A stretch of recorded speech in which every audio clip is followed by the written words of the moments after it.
Bom dia, gente. Vamos para mais uma aula de história. Hoje nós estamos iniciando o capítulo 13, a colonização portuguesa na América. Então, nas primeiras décadas do século XVI, nas terras americanas, os portugueses se limitaram a construir feitorias, uma espécie de entrepostos que funcionavam como se fossem armazéns, um local de abastecimento dos navios e, ao mesmo tempo, fortalezas destinadas a proteger o território colonial.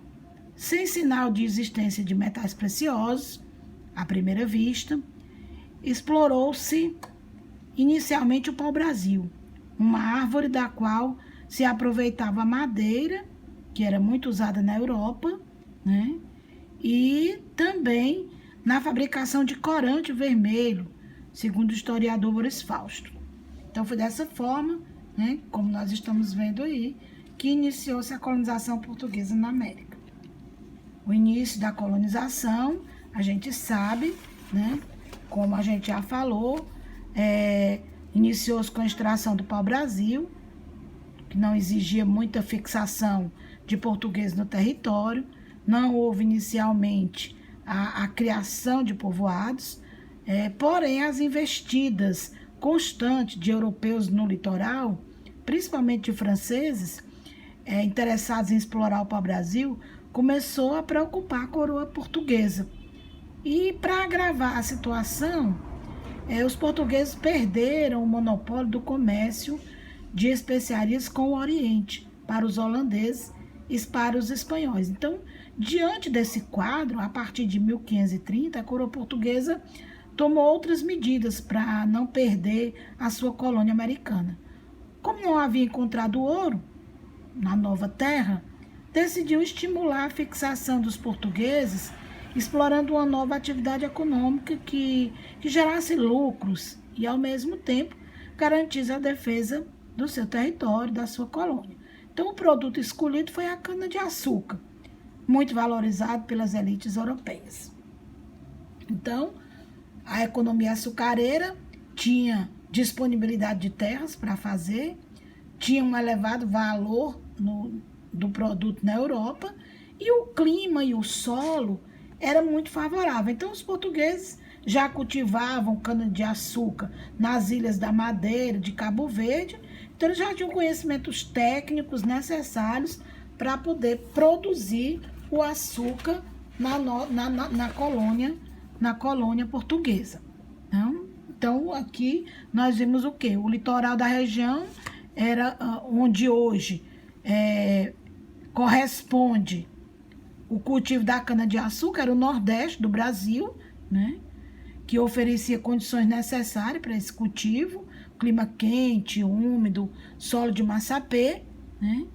E foi exatamente assim que a coroa portuguesa criou núcleos de povoamento na sua colônia americana.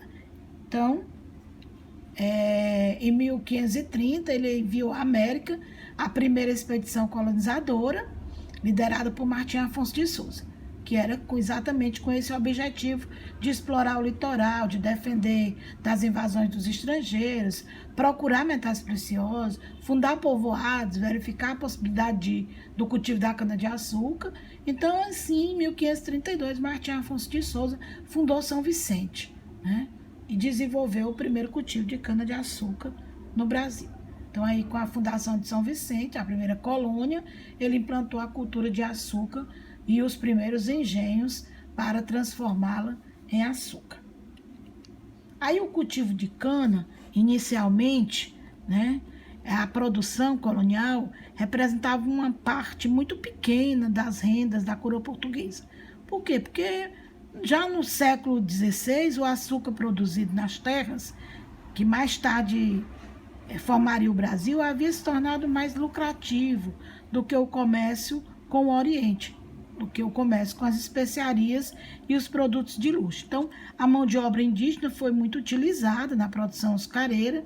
No entanto, em pouco tempo, ela foi substituída pela mão de obra de pessoas escravizadas trazidas da África, que aí, a partir do século XVII, né, os africanos já representavam a maior parte da população colonial. Então, aí nós vimos a colonização e a escravização. A gente viu que os comerciantes escravistas da África para as colônias europeias na América foi uma atividade mercantil extremamente lucrativa para os portugueses e também para os outros europeus que passaram a participar dessa ampla rede de negociantes. E a atividade integrou-se ao sistema de exploração econômica nos territórios coloniais e permitiu que as potências europeias também obtivessem uma enorme acumulação de capital.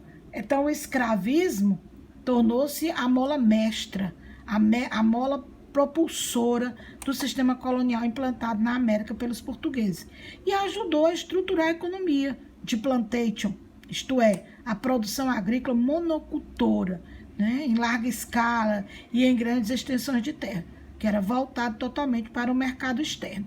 E também ajudou a consolidar a produção açucareira no território. Então, a partir de 1530, guias, coletores de ervas, lavoura de cana-de-açúcar, e tiveram algumas dificuldades, né?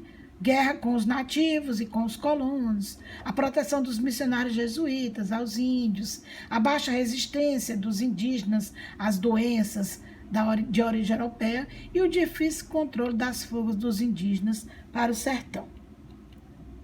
Aí vem a administração da colônia, né? Nós vimos que no início o governo português não tinha interesse, nem tinha recursos para assumir diretamente a colonização nas suas terras da América. Então a solução foi transferir essa tarefa para alguns particulares, né? Assim a colônia foi dividida em 15 faixas de terra chamadas de capitanias hereditárias, que se estendiam do litoral até a faixa imaginária que era estabelecida pelo Tratado de Tordesilhas.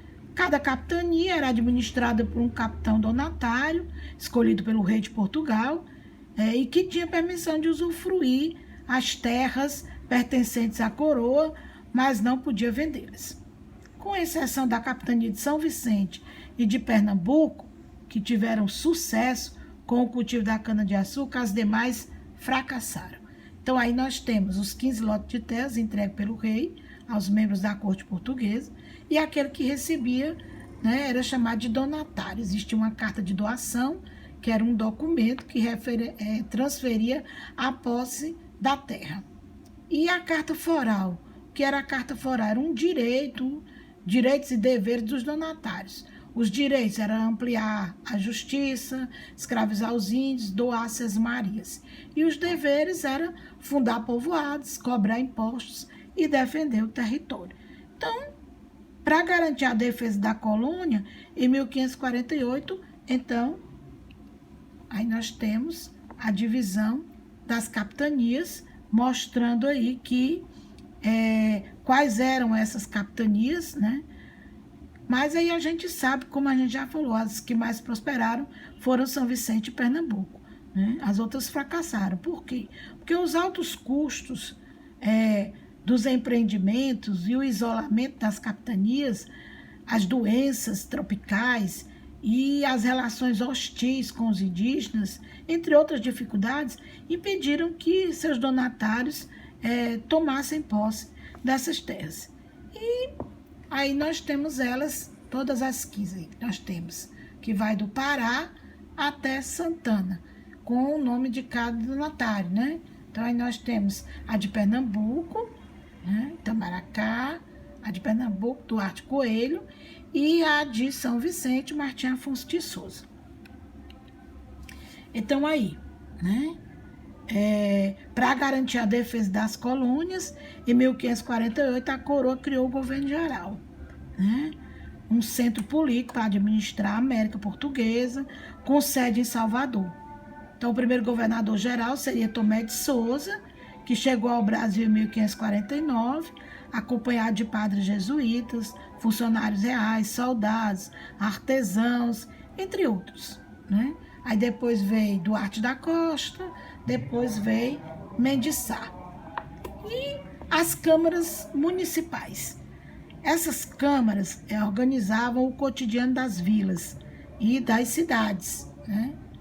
Ela organizava o cotidiano das vilas e das cidades. Elas providenciavam a construção de obras públicas, cuidavam da limpeza das ruas, organizavam festas religiosas, cobravam impostos, fixavam os preços e as medidas, né, os pesos e as medidas, determinava a prisão dos acusados a perturbarem a ordem, entre outras atribuições.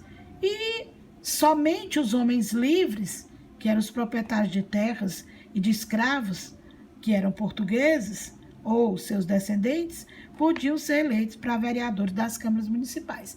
Então, aí a gente tem as principais atribuições: regulamentar construções dos vilarejos e a limpeza das vias públicas, fixação de penas para quem faltasse às procissões, controle de pesos e medidas, prisão de acusados de perturbar a ordem.